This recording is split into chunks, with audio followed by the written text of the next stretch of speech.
E aí, galera? É sempre assim. Olá, meus amores. Olá, ninhos, tudo bom? Estamos de volta, terceiro ano, e agora com a nossa revisão. Mas antes, meu momento de brilhar. O meu momento YouTube, babies. Blogueira Tainá? E aí, galerinha? É aquele momento que eu peço para vocês mandarem um oizinho, dizer, e aí, professora Tainá, e aí, professora Ila, e aí, professor Sâmio, como é que vocês estão? Ah, professora, eu não gostei dessa aula. Ah, não, professora, eu não entendi muito aqui. Ou então, eu gostei de tal coisa. Manda um abraço para mim, que sou lá do interior, da tribo, Guaxaramirim, isso, de onde vocês de são? Rondônia. Na verdade, é a hora que eles podem mandar foto, Tainá. Isso! Porque na unidade 2, nós vamos falar deles. Vocês são os nossos formandos. É o nosso terceirão da mediação tecnológica. É verdade. Então, é uma forma de a gente homenagear vocês também e de todos vocês se conhecerem. Olha que ideia legal, Não né? Então, manda uma fotinha pra gente, manda um oi também e sim, bora pra nossa revisão. Vamos lá. Na aula de hoje, nós falamos sobre o uso do muy e mucho. Como nós já sabemos, tanto o muy quanto o mucho tem a sua tradução literal por muito, tem o mesmo significado. Só que na língua espanhola, um virá diante de adjetivos e advérbios e o outro virá diante de verbos e substantivos, tendo ali suas funções sintáticas diferenciadas, certo? Vamos lá. Nós vimos também nessa aula sobre as expressões idiomáticas, não foi, Tainá? Isso, que são aquelas palavrinhas que a gente usa, os nossos ditados populares, os jargões, essas expressões que cada região, que cada país tem as suas próprias. Então, nós tivemos uma lista de acho que, se eu não me engano, 10 expressões idiomáticas. Isso mesmo. E só lembrando lá para vocês ainda do muy e do mucho, que a gente acabou apressando aqui, o muy, ele é usado antes de adjetivo e advérbio. E o também, mucho... E também locuções adverbiais. Isso, locuções adverbiais. E o mucho antes de substantivo ou depois de verbos. E o mucho, quando vai depois do verbo, ele é invariável. E quando ele vem antes do substantivo, ele vai variar em gênero e número para concordar com o substantivo. Isso mesmo. Nessa aula também, nós vimos mais um pouquinho do Pablo Neruda. A gente também ficou sabendo de uns detalhezinhos sobre a vida dele, né? Que ele foi senador, escritor e tinha ali muitas peripécias. Isso, então nós conhecemos o livro dele, 20 poemas e uma canção desesperada, onde ele usa a celebração ao amor, a celebração ao erotismo e ao corpo da mulher, mas utilizando a natureza como exemplo. Isso mesmo. Ele sempre vai ali comparar o feminino, o corpo feminino com o mundo natural. Seja as paisagens, a terra, o mar, o céu, enfim, tudo. Isso mesmo. Nós também fizemos uma viagem ali para o nosso vizinho, o Paraguai, né, Aila? Lá, verdade. Descobrimos, não é? Porque eu não sabia que o tereré era era paraguaio. Eu jurava que era uma invenção brasileira e nem é.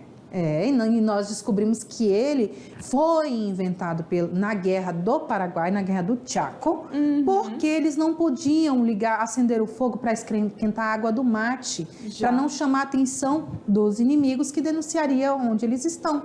Então, eles começaram a usar com água gelada. E também tem outro detalhe do Paraguai, a língua, né? É o Guarani, que eles têm como língua oficial. É o único país aqui da América do Sul que tem essa influência e que tem não como dialeto e não só como influência, mas também como língua oficial. É verdade. Então, meus amores, esse foi o resumo da nossa aula de hoje. É um momentinho agora de vocês, um momentinho de vocês colocarem a mão na massa Isso e mesmo. fazer a atividade. E já sabe, se tiver dúvidas, manda aqui que a gente vai responder. Nos vemos já já.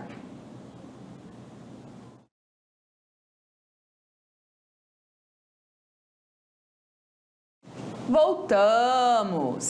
Deixei ela começar. Tudo combinado, deixando bem claro. Né? Porque senão, né, vocês já sabem. E aí? Olha aí. Então, galerinha, como é que foi essa atividade? Tava fácil? Tava tranquilo? Um conteúdo simples, bem explicado? Tem ficado dúvidas?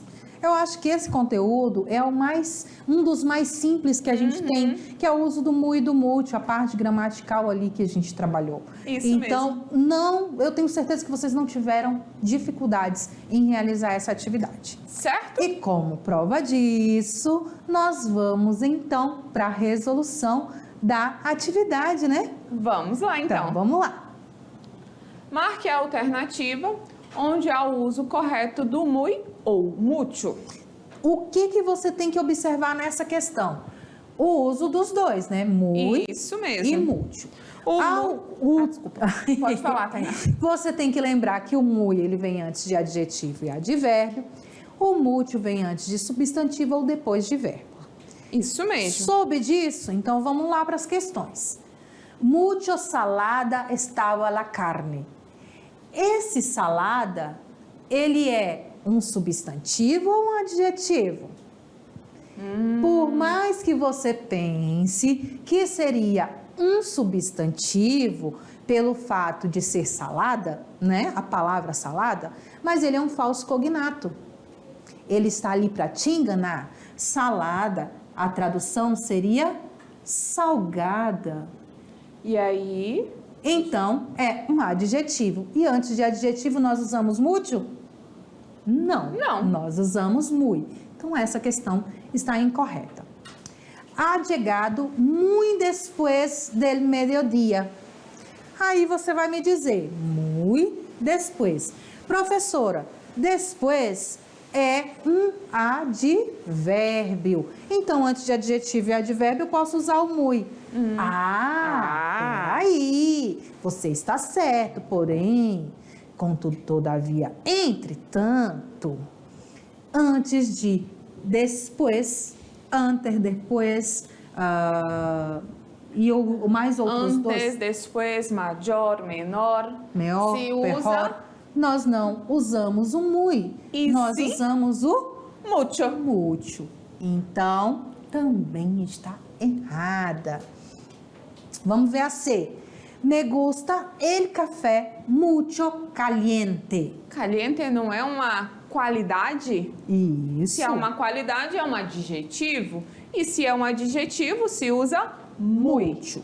Ou muy, não Muy. mútil. Não mútil. Eu vou pular para E, porque eu quero começar de baixo agora. Ah, Tengo muchos juegos acá en mi casa. até estaria certo. Se não fosse, o quê? A concordância. Justamente Por quê? Ah. Por quê? Porque juegos é substantivo, E é. mas ele está no... Plural. E o mútil deveria estar como? No plural, já que está diante de um substantivo. Mas, professora, você disse que quando o mútil está lá diante, após o verbo, que ele não flexiona. Mas se for diante do substantivo, ele vai flexionar. É, mas ele está se referindo a jogos e não a ter, Isso mesmo. entendeu? Por ele estar se referindo a jogos, então ele deve concordar com jogos. Seria Isso. muchos juegos. Isso mesmo. Sobrou a letra D, que a professora por acaso pulou, né? Aham. Temos que trabalhar muito em sério. E eles ainda podem confundir, não é, Tainá? Pode. Porém, todavia, o que, que nós temos aí? Uma locução adverbial. Isso mesmo. Então, por ser uma locução adverbial, é muito a sério. Isso. Muito, na verdade, temos que trabalhar muito sério, né? Isso, que é o modo, né? Em sério seria o modo a ser trabalhado. Isso. Então, como é uma locução, esse muito está se referindo a sério e não a trabalhar. Porque se fosse a trabalhar, aí seria mucho, sim. Isso E mesmo. não viria aí também. Ah, não, viria sim. Então, deixa eu apagar tudinho essa minha bagunça. E a resposta certa é a letra D. Isso mesmo. É isso aí. Foi fácil, gente. Muito. Confessa. E agora, professora Ila? A forma apocopada muy completa corretamente qual das frases abaixo? Então, vamos completando, né? Vamos lá. Ella sempre repite que me quiere. Mucho. Por quê? Porque eu tenho um verbo, professora Tainá. Muy bien. La temperatura está amena. No hace. Mucho. Por quê? Porque além do verbo, eu ainda tenho ali o substantivo. Ele pode concordar tanto com um quanto com o outro, dependendo da ênfase do contexto. Eu vou pular a C. Assim será. Mucho. Mas melhor não é adjetivo? Mas cai na exceção do melhor e Ah, pior. é verdade. Então é mucho melhor. Tengo más trabajo que usted. Tenho mucho mais, não é? Porque ele está ali Com- relacionando com o verbo. Então, olha aqui o em sério de novo. Novamente uma locução adverbial. E foi de graça essa para Essa vocês, porque foi. na alternativa anterior era muito em sério. E aqui de novo, te lo digo, Muito sério. muito em sério. Muito bem. Então, a resposta correta é a letra C. Muito bem. Vamos para 3. O vocábulo muy não está muy detrás se usa corretamente na oração. Então, qual é a oração aqui embaixo dessas alternativas que vai fazer o mesmo sentido dessa frasezinha? No están muy detrás. A. El hambre en África é muito maior que no Brasil. Não, né? Que a gente viu que antes de maior não é muito e mucho. e sim mucho. Vou lá para baixo. Minha irmã está muito pior que ayer. Também não. A mesma coisa, porque pior é Mucho. mucho. Solo muy después se percibió que los objetivos no fueron alcanzados. La misma cosa. Não é muy e sim mucho. Mucho depois. La salida es muy más presente en los países subdesarrollados. La sida, perdão. Também não, porque é mútil que está se relacionando ao Mas. verbo e a AIDS aqui, que sida é AIDS, que é o meu substantivo. Então, só restou a letra B. Los índices de hambre en el mundo tienden a aumentar muito rapidamente. Advérbio. Certo? Então, a resposta correta, claro e evidentemente, que é a letra B de bola, Miss Babies. Vamos para 4. Analise as sentenças e responda. Olha só, as 3 frases. Hay algo que el email no podrá reemplazar nunca en la relación epistolar. Es mucho más rápido, no importa la ortografía, el gusto, a goma de las estampillas. Se o referente da frase es muito mais rápido fosse cartas ao invés de e-mail, e se mantivesse o mesmo tempo verbal ali, ao invés de ser cadê? Hay algo que la carta no podrá reemplazar. A redação correta seria o quê? Pensando no mais rápido, no muito mais rápido. Es mucho más rápidas, son mucho más rápidas, son muy más rápidas, son muchísimos más rápidas ou serão muito mais rápidas. Tem que levar em relação a concordância com o substantivo. E no caso aí o substantivo é feminino E é plural. plural. Então o verbo vai estar no plural. Sendo assim, Son, mucho, porque está se referindo à ação, e ao mas, más rápidas. Ellas son mucho más rápidas. muito bem. Certíssimo! E agora vamos lá para aquela questão do Enem. E não esqueçam que vocês não são o que mesmo, professora Tainá? Tradutores. O que nós podemos fazer aí na prova do Enem? Vamos interpretar, E ver o contexto, Isso mesmo. contextualizar. E nós trouxemos para vocês uma tirinha. E quando ali nós do temos Quino. uma tirinha, o que nós temos que analisar? Tudo. Tudo. Linguagem verbal e linguagem não verbal. Quando se fala da linguagem não verbal, não esqueça que nós estamos falando dos detalhes que a tirinha mostra. Ou seja, as expressões faciais, o formato dos objetos, os olhares, o movimento das mãos, tudo isso tem que ser identificado na hora da sua interpretação textual. Então vamos lá, ler o textinho? Então vamos. Sí, está bien. Trabajan las 24 horas del día sin parar los robots y no debo pagar vacaciones, cargas sociales, despidos.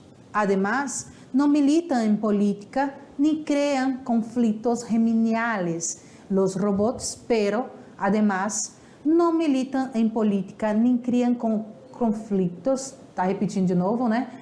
Geminiales, pero ¿y la parte humana? La parte humana con los obreros era una maravilla.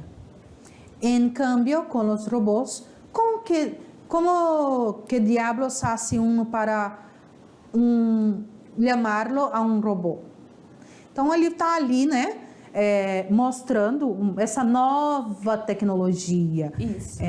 Esse novo... São os novos aparatos, né? Isso. Ali seria as máquinas em substituição ao ser humano. Ou seja, muito ligado ali também na Revolução Industrial, né, Aila? Sim, uma crítica, não é? Uhum, Lembrando do que a gente disse, que nas charges, nas tirinhas, sempre vai ter uma crítica social, política, ideológica, emocional, psicológica, mas vai ter. Cabe a você interpretar qual é a forma. O que ele está criticando? Porque às vezes a pergunta é justamente em cima disso, porque o objetivo não é a tradução, e sim o contexto do texto. O que a gente pode entender ali, em todas essas imagens, que o rapaz está ali fazendo a propaganda dos robôs, que eles não vão, não vão militar, não vão fazer greve, Isso. eles não vão reclamar, eu não tenho que pagar férias para robô, nem tenho que demitir robô, eles não ficam doentes, e assim sucessivamente, trabalham por 24 horas sem reclamar. Mas, será que é isso mesmo? Vamos lá então. Olha a pergunta. Pode interpretar-se a historieta como? Alternativa A, um lamento pela perda do componente humano. O carinha estava lamentando porque ele não ia ter mais uma pessoa humana e sim um robô? Será? Ele não estava lamentando. Não mesmo. Ele era feliz. Uma visão nostálgica ali da qualidade do trabalho humano? Também não. Ele não estava em momento nenhum com saudade do trabalho humano. Ele estava, como eu falei, era reclamando, né? É verdade. Um elogio do progresso por ter eliminado essa situação opressora, seria da opressão? Em momento algum, não é? Ele não estava também elogiando, não. Uma prova de que é impossível satisfazer a todos? Também não é bem isso não, né? que ele estava falando. Ou uma crítica do empresário que se vê aí antagonista a esse trabalhador, a este obreiro, não é isso?